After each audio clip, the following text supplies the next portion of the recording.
Hello, ladies and gentlemen. Welcome back to another episode of Easy XP, your one-stop shop for gaming news, info, discussion, and other general gaming goodness.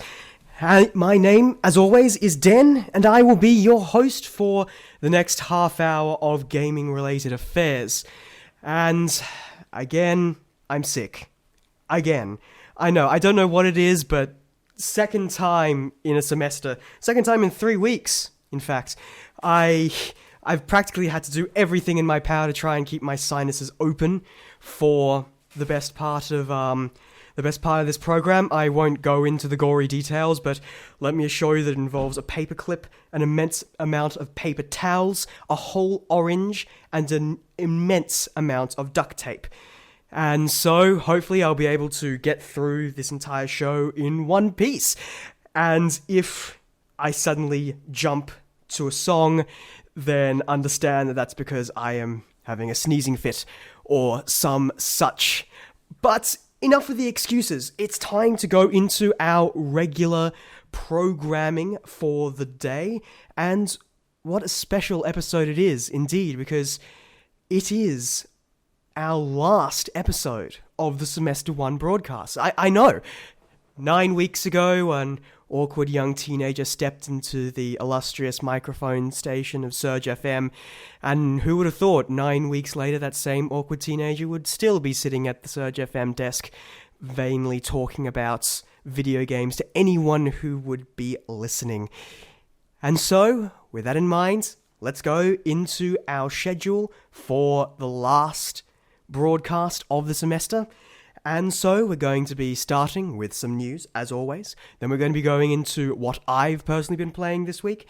And then we'll finish off with a discussion topic for the week. And so, without further ado, let's get into the news.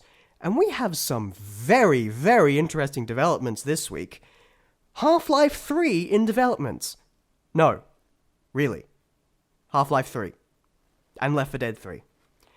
In a live interview, Counter-Strike co-creator Min Lee says that he has seen Half-Life 3 concept art and the early development stages of Left 4 Dead 3.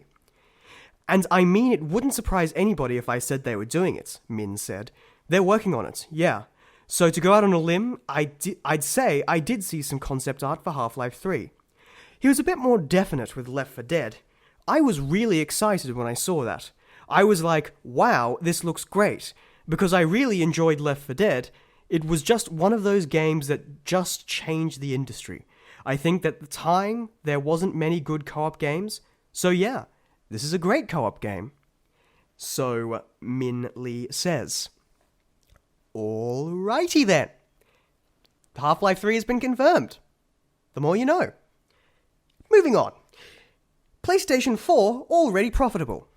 According to Sony president Kaz Karai, the PS4 is already turning a profit on hardware sales barely 6 months after its initial release.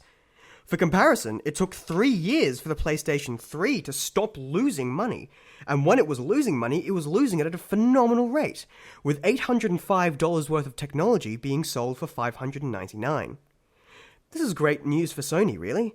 Traditionally, only Nintendo have ever sold consoles for a profit, and other companies were forced to sell their machines for far less than the building costs in the hope that the software sales, which have a very high profit margin, would make up for them in the long run. Well, it certainly seems the PS4 is the console to keep an eye on for the next couple of months.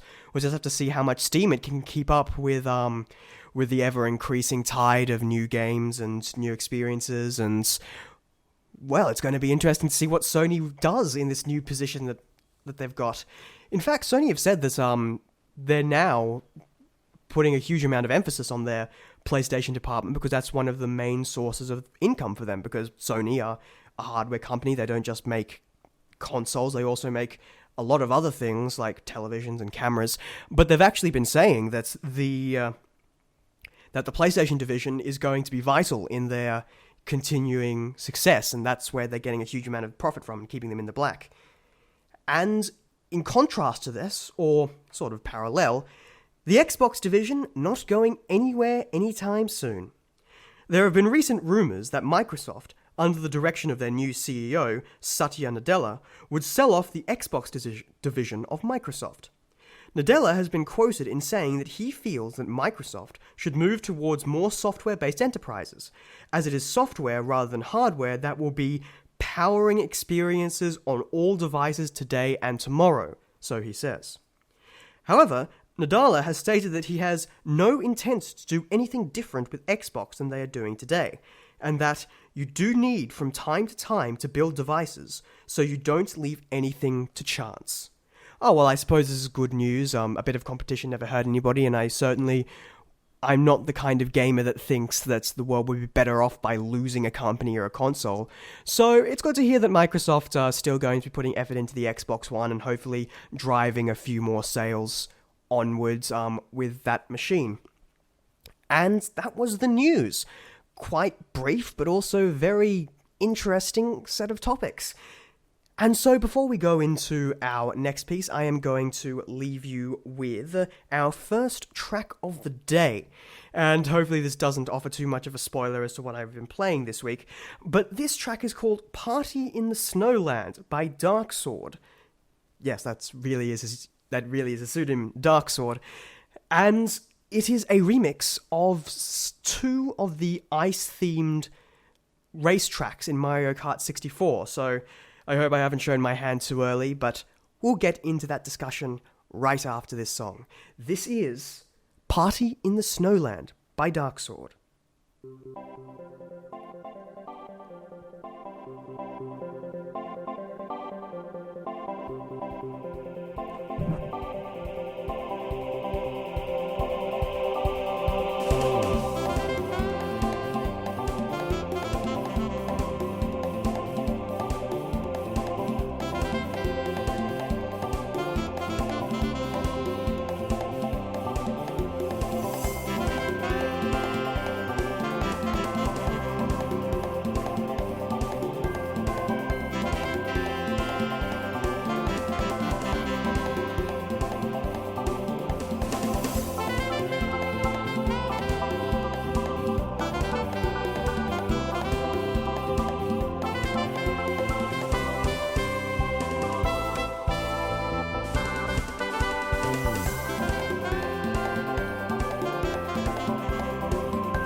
You are listening to Easy XP on SURG FM.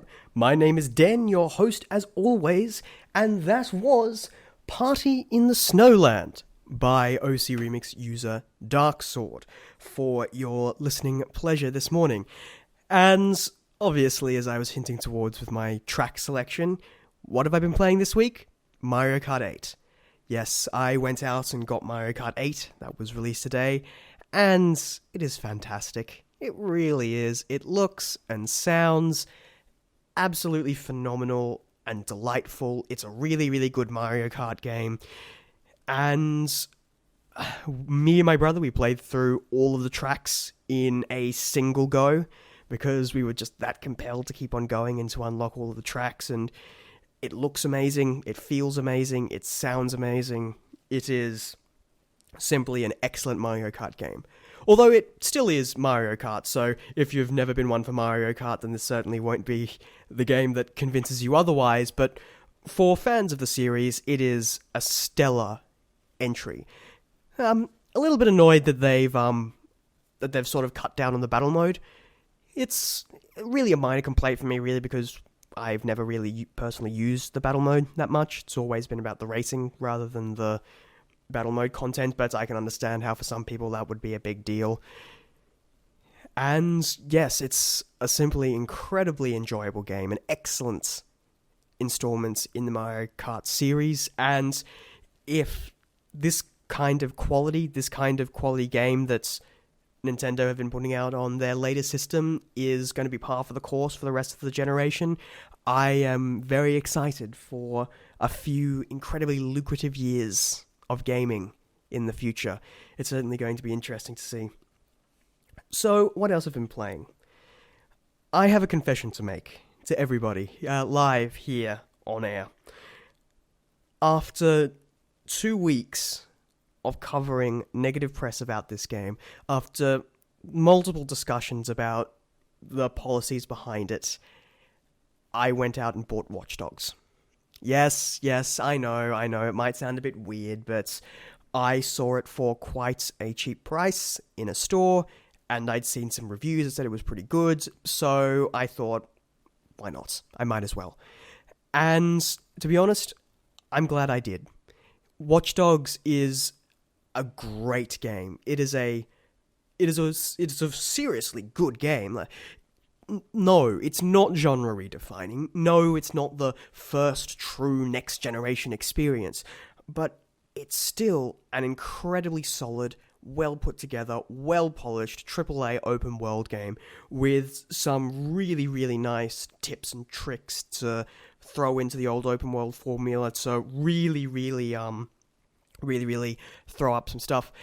I'm about 4 hours into it at the moment. It's about 4.5 hours, and I will probably be playing some more of it this afternoon. That's how much I've been enjoying it, and I'm barely through the first act of 5 in the game, so the campaign's got quite a bit of meat to it, and also just the amount of stuff to do in the Watch Dogs rendition of Chicago is simply insane. There's so much side content and lots of stuff that just happens naturally.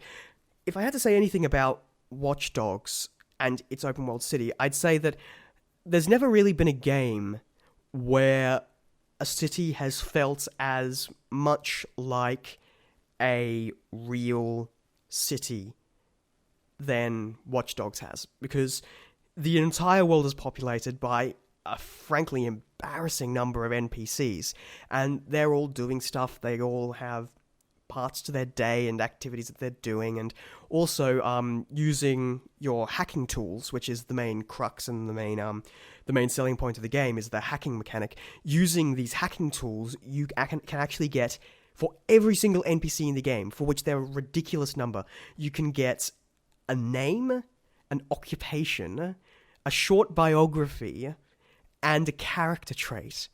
And some of these are hilarious. For instance, I think there's one of the most interesting I've come across was sexually attracted to musical instruments was one that I came across. And so far, no matter how many NPCs I scan, I can't get them to repeat any of the short biographies that they've been giving. And the hacking mechanic, the main points of Watch Dogs, hacking into everything, it's very well executed. It's all done with a single button push, and it's incredibly elegant, incredibly smooth, and incredibly varied as well.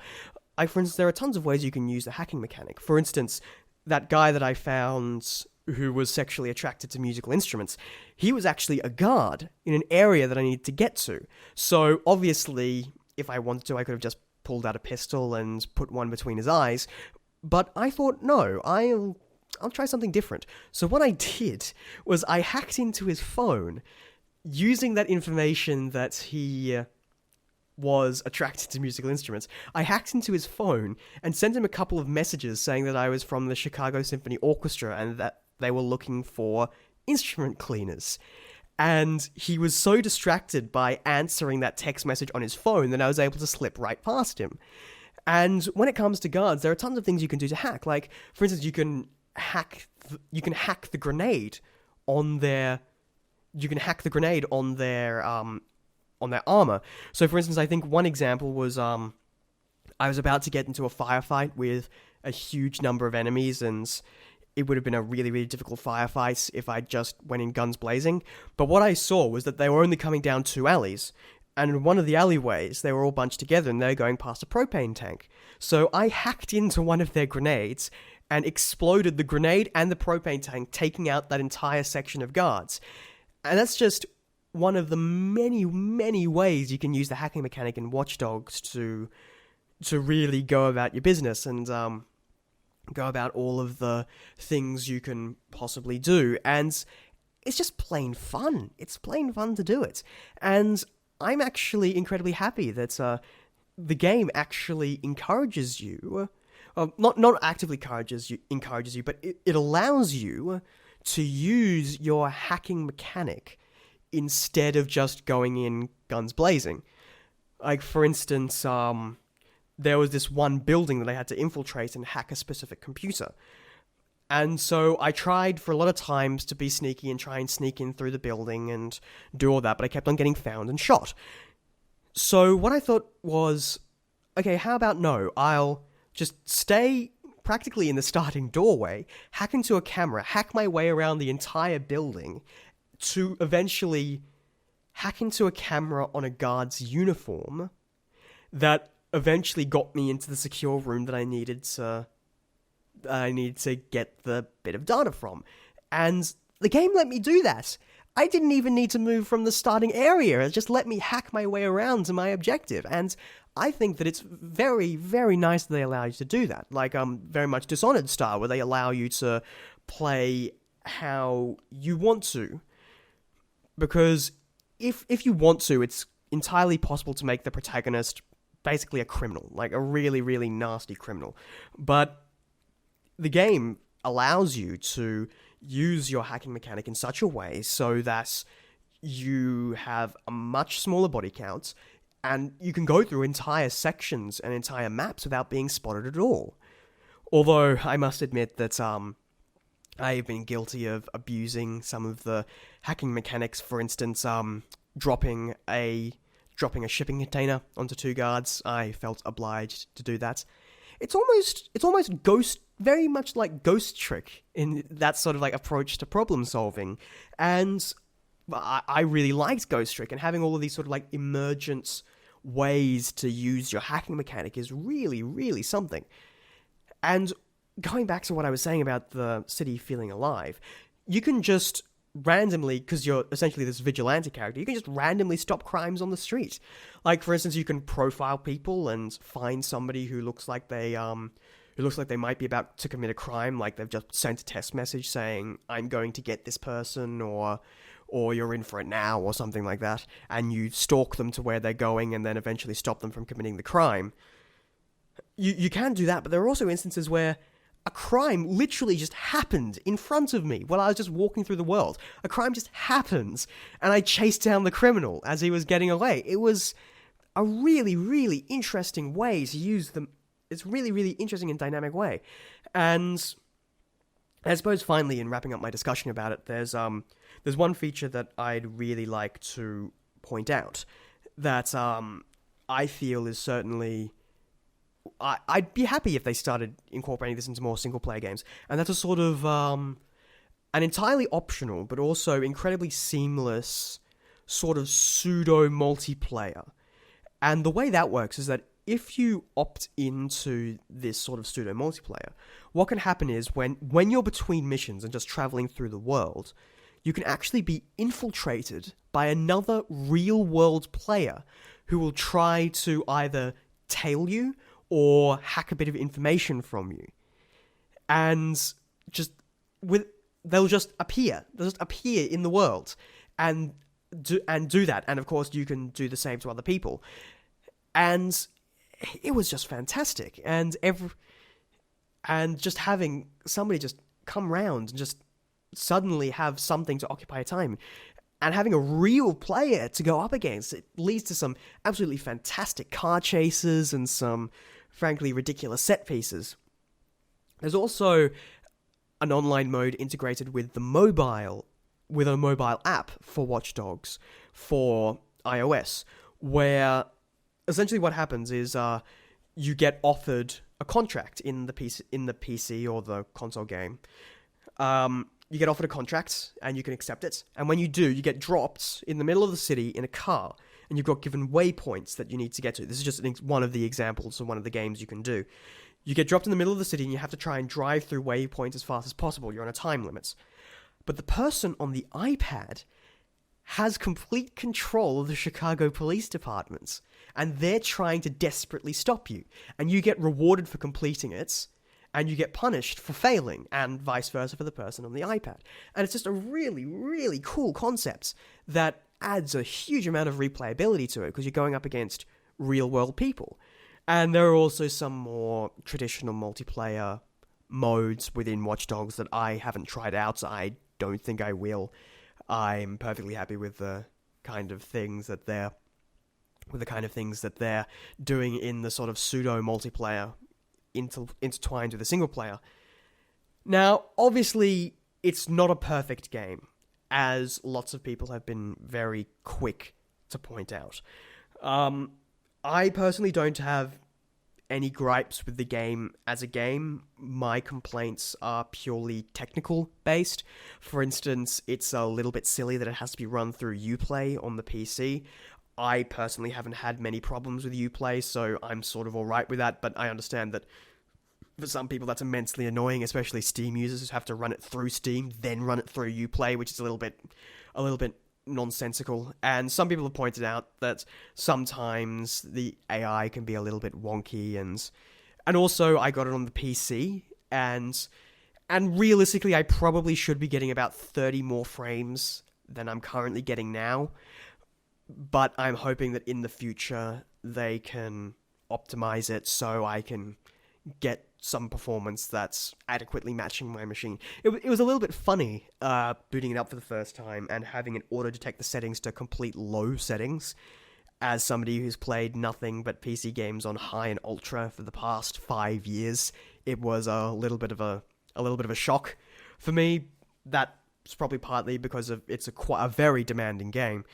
And also partly because it's not terribly well optimized for PC. But hopefully, as AMD, who make my card, I use AMD graphics cards, and Nvidia, as they have time with the game, they can slowly optimize it, and Ubisoft can release optimization patches for it as well. And so hopefully the performance will get back up to there. Now, visually, I know that when it comes to Watch Dogs, graphics are the big elephant in the room, as I will be discussing in my next segments. But for me, even on medium settings, which I set it up to, and I'm getting about 45 frames, that's all well and good.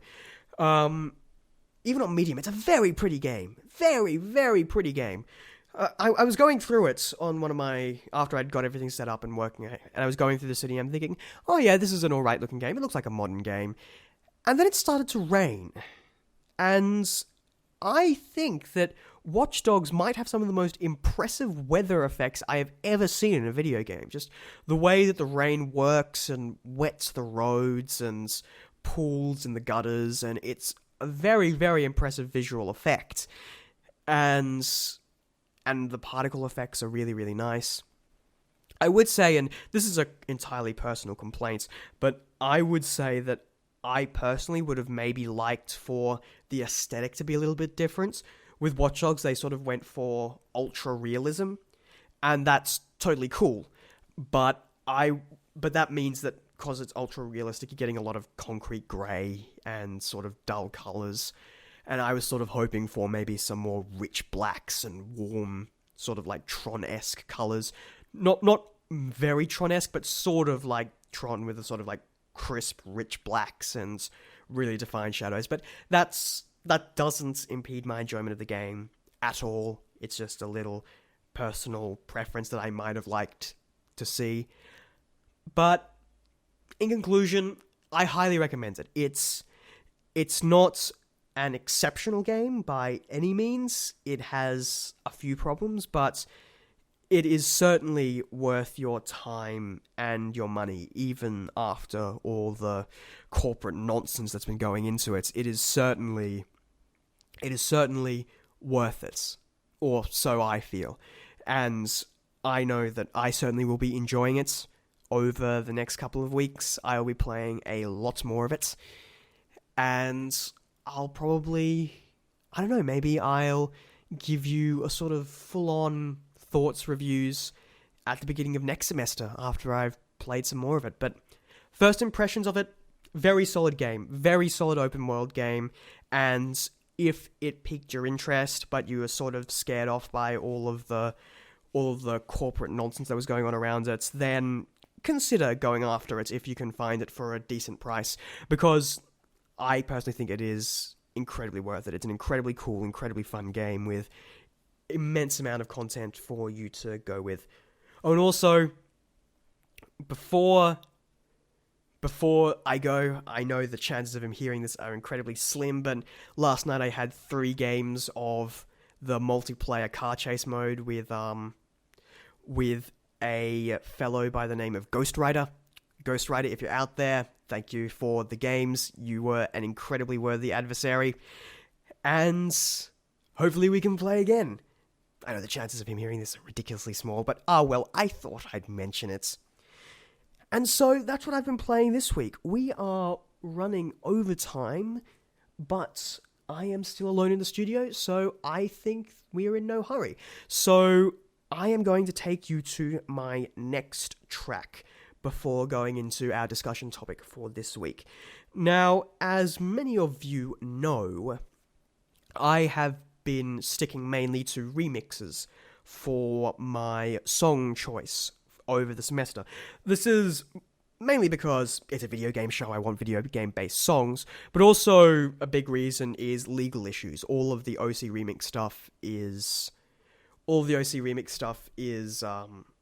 available under a fair use license, so I can put it on YouTube as long as I reference the people who made it. But SURG FM as a station has radio rights, and so I technically can play anything I want to. And when I was playing Mario Kart 8, I had to share this track with you. And I'm sorry, people who are listening to this on YouTube, I will splice in another incredibly good remix track for you, because Nintendo have famously been a bit iffy when it comes to their copyrights and YouTube. But for those of you who are listening live, I am going to play you one of the most striking pieces of music that I have heard for a long time, and it comes from Mario Kart 8. And this is the credits theme from Mario Kart 8, produced by the Nintendo Studio Orchestra and recorded live for Mario Kart 8. I hope you enjoy it.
You are listening to Easy XP on SURG FM, and that was the credits theme from Mario Kart 8, recorded live for the game, and need I say any more about that?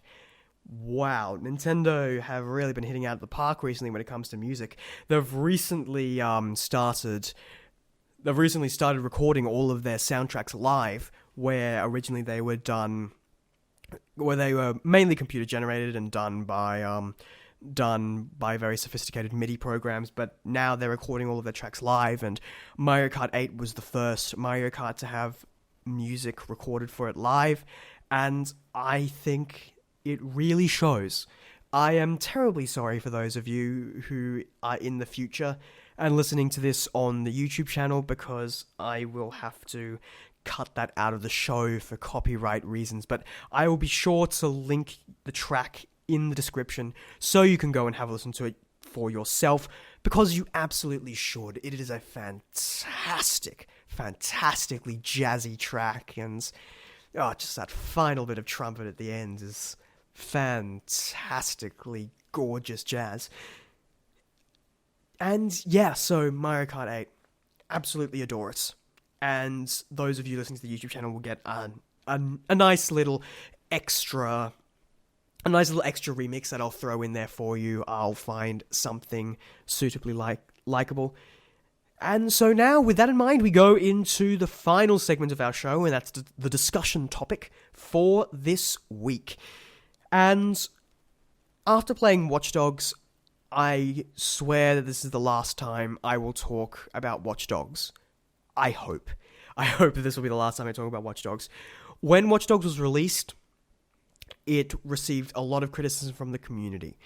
And for those of you who don't know the story, when Watch Dogs was first announced at E3 2012, a gameplay demo was shown. And that gameplay demo looked significantly better visually than the game that was eventually released would. And a lot of people have gotten incredibly upset and angry about that. And I feel that one of the reasons that Watch Dogs is cutting a lot of criticism from online general consensus is because of this sort of disappointment that people had when they didn't get this visually incredible game that they saw at E3 2012. And so obviously, there's also an element where it's incredibly popular to hate on a game that a lot of people generally like. It happened with BioShock Infinite, for one, where the term ludonarrative dissonance was practically born just to find complaints with that game. And don't get me wrong, there are a lot of legitimate complaints to be leveled at Watch Dogs, but I feel that it's not deserving of the kind of criticism that people have been leveling at it. And that has led to a big debate, a big discussion about whether these kinds of E3 demos, these kind of sort of half-doctored, fancy-looking games that release gameplay demos or early gameplay in-engine footage that looks really, really good, and then the end game looks nothing like it. Is that false advertising? And that's the question that's been thrown around for the Watch Dogs release. Was Watch Dogs falsely advertised? Now, obviously, I can't talk to you from the legal aspect of this because, let's face it, I'm just a guy who talks about video games on the internet, and so I know nothing about the legal stance to do with it. But I think I can talk about it from the way I see it, from a sort of ethical standpoints. So, in response to the general question, I think that, yes, absolutely, doctored game footage can be considered a form of false advertising. However, I don't think it's the case for Watch Dogs. I think that this is an incredibly context-specific thing. Because don't get me wrong, there are legitimate cases where doctored and overly pretty game footage was used as a form of false advertising. One of the most prominent examples of recent memory would be Alien Colonial Marines, where they were talking about how, it has the most advanced dynamic lighting system ever made, and and look at how dynamic our world is, and then when the game was released, it was just a mess, a steaming pile of nothing. And I think in that case, absolutely, that the doctored footage should be considered false advertising.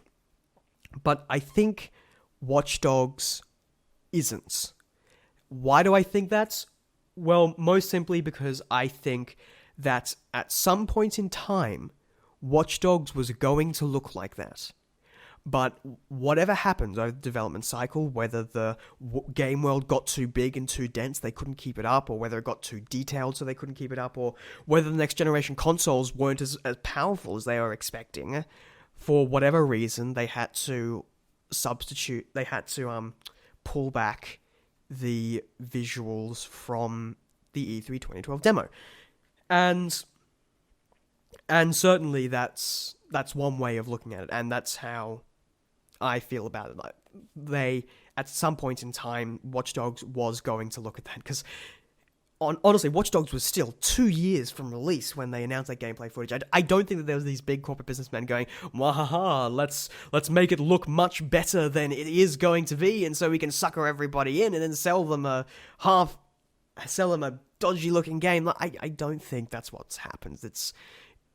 I think that something like that possibly has happened before, but I don't think that this is the case with Watch Dogs. And why don't I think that? That sort of leads me into my second point, and that's the fact that Watch Dogs wasn't advertising using the E3 2012 demo.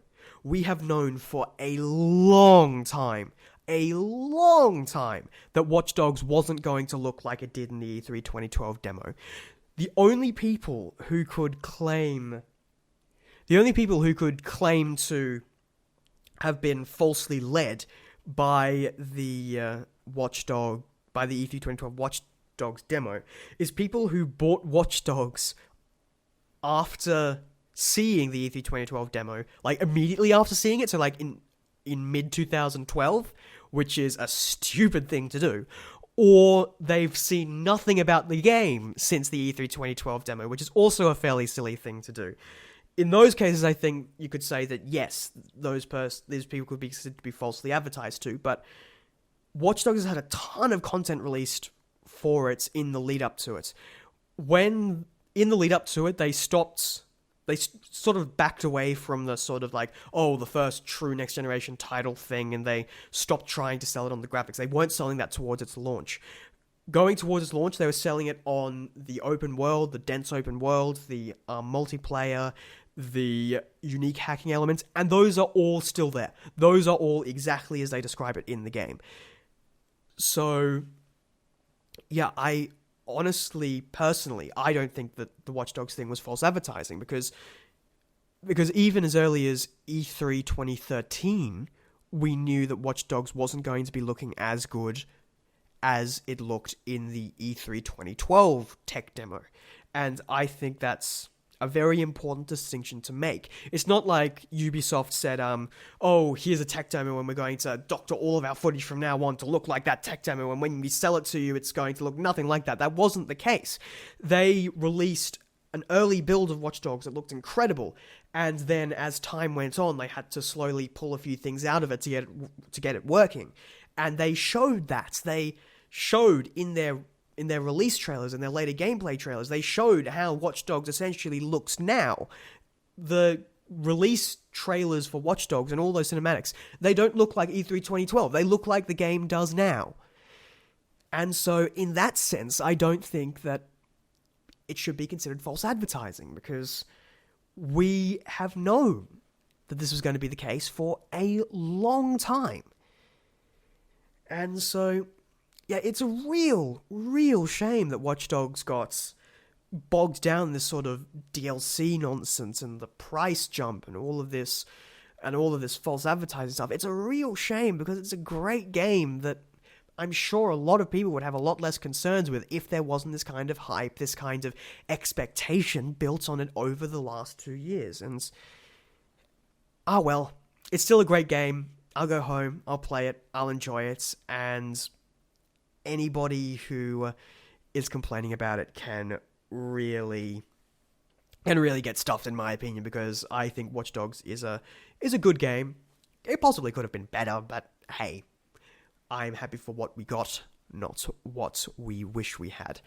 But I should also point out that the practice of doctoring, like actively trying to make a game look better than it ever could conceivably be, it can be false advertising. So companies should really tread incredibly lightly when they're using that. I think a lot of early PS3 titles, I think one of the first Killzones was also guilty of this, and it's becoming more and more prevalent, and part of me wants it to stop.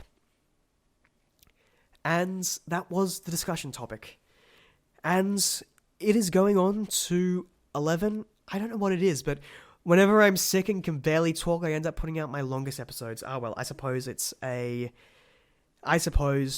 I had to kind of go the full yard for my final episode of the semester.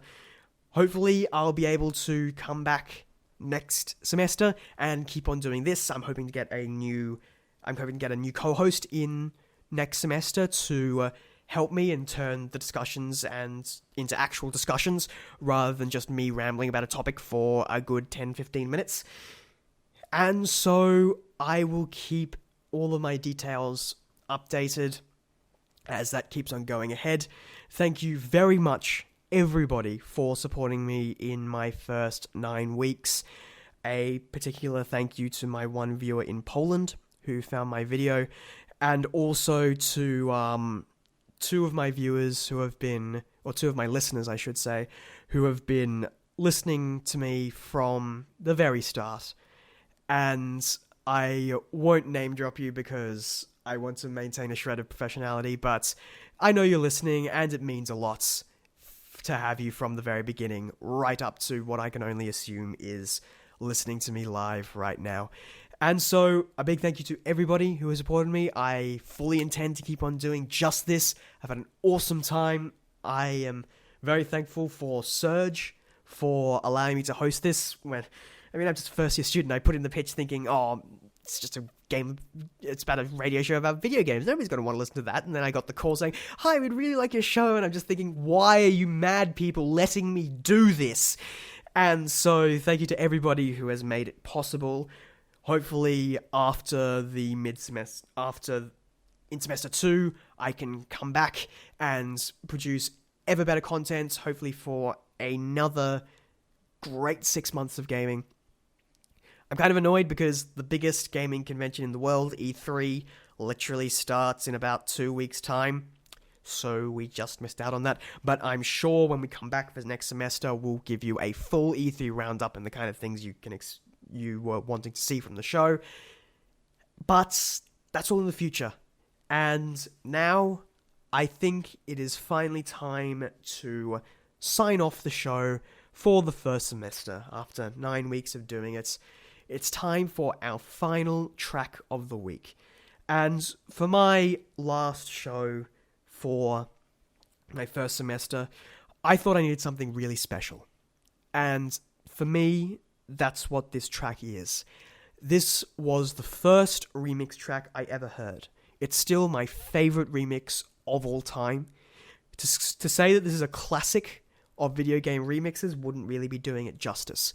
This is an absolutely fantastic track that really got me into the whole remix community and seeing what people could do with these game tunes. When I heard it, I just fell in love with it immediately. And so I am going to leave you with my personal favorite track, remix track of all time. And it is known as Super Buck Jazz or Super Buck 2, depending on what you Google, by Estradanosphere. And I hope it will talk for itself. Ladies and gentlemen, thank you very much for listening to Easy XP over the semester. I hope to see you again. My name has been Den. This is Easy XP on SURG FM, and we hope to see you next time.